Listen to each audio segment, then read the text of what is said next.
lẹ́ni ọjọ́ kọkànlá oṣù kínní ọdún 2021 òun ni à ń ṣe àfihàn mi lẹ́lẹ́kejì pẹ̀lú iléeṣẹ́ yìí. lónìí là ń ṣe ìṣiṣọ́ lójú eégún aṣojú wa tí ó máa ṣojú iléeṣẹ́ Agil Express. Agil Express, that is AY Peleyin Investments Limited. Òdú ni wọ́n kì í ṣàìmọ̀ fólófó. Wọ́n máa jẹ́ aṣojú tẹ́lẹ̀tẹ́lẹ̀ aṣojú ni wọ́n. A tún wá ń ṣe rebranding yẹn, re-endorsement yẹn lónìí láti ṣojú Agil káàkiri nílẹ̀ Nàìjíríà, nílẹ̀ Adúláwọ̀ àti káàkiri gbogbo àgbáńlá ayé. I would like to welcome all of you to our anniversary and the endorsement of our brand ambassador. And I hope you enjoy being part of it.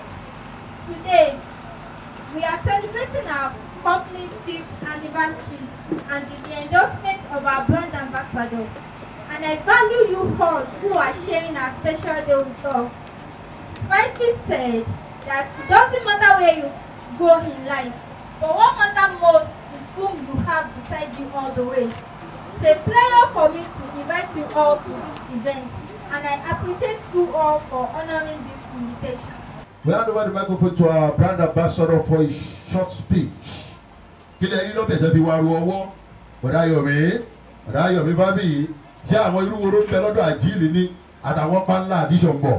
Tó ń bẹ lọ́dọ̀ Agil tẹ́ iná fẹ́ bá wọn darapọ̀. Please a round of applause for our brand ambassador, Mr.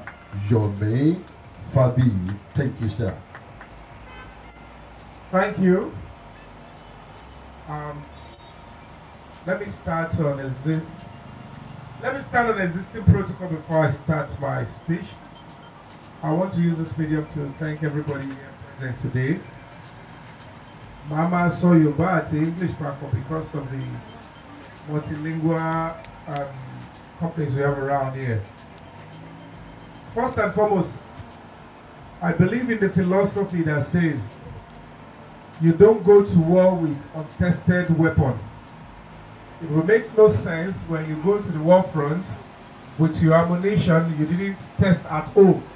And when you now get to the war front, you now want to aim at your adversary, and then you realize probably there is no bullet or there is a malfunctioning with the gadget you are holding. That means automatic suicide.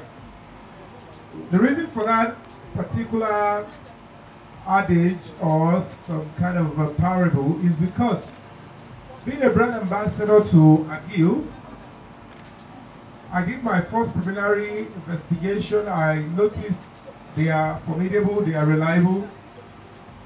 And of course, again, I said, year 220 will not go if I do not complete my personal experience so that my dossier can be very complete. And on the 24th, after we finished the NSAS, we had the whole stuff, 2021. On the 20 and on the 21, I was protesting on the 21. And I decided, I said, you know what? Let me travel out of Nigeria, let me go and continue the peaceful protest in London or perhaps Canada. And I phoned Agil. I said, I need a ticket out of this country. Let me know the fee. Yeah.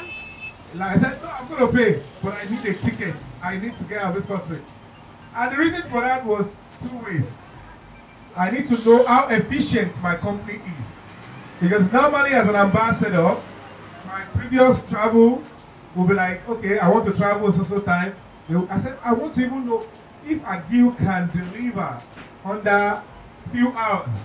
And I'm going to get out of this country. Because you expect only the president or the VIPs can get out. And you need to start clapping in advance. And to God be the glory, I have my tickets in my email. I'm like, wow, now this sum it up. Despite the fact, the e-coms, the old travail of the coronavirus, this company can still deliver under the speed of light. And that is efficiency. And if I come out and tell you that I'm an ambassador for this company, it means, apart from the financial aspect, personal experience, as in I can always give my own review. So towards this end, I want to say a huge thank you to the chairman, CEO, the entire staff of Agil Express, and every other person that actually was part of the formation and idea to re-endorse me. I have been doing my job, quite honestly. I wasn't really bothered about coronavirus. I was doing my job. But trust me, this year, I am double, triple ready to move in side by side with Agil Express.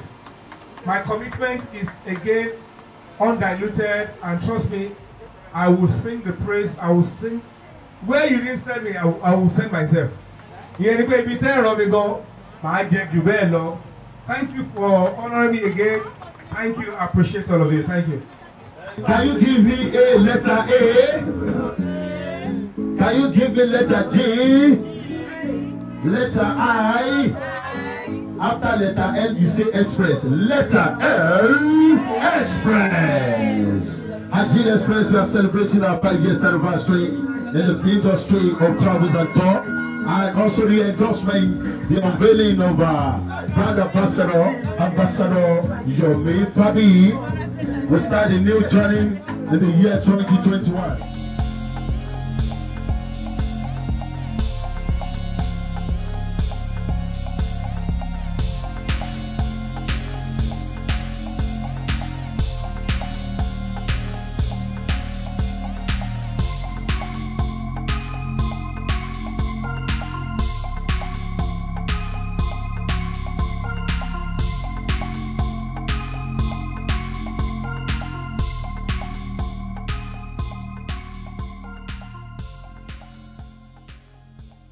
wọ́n ní tí eégún bá jó da orí ayé atọ́kùn kò wá ń ṣe pé atọ́kùn àti eégún nìkan gbogbo wa la mọ̀ pé travelling is one of the core or major industries ní orílẹ̀-èdè gbogbo àgbáyé.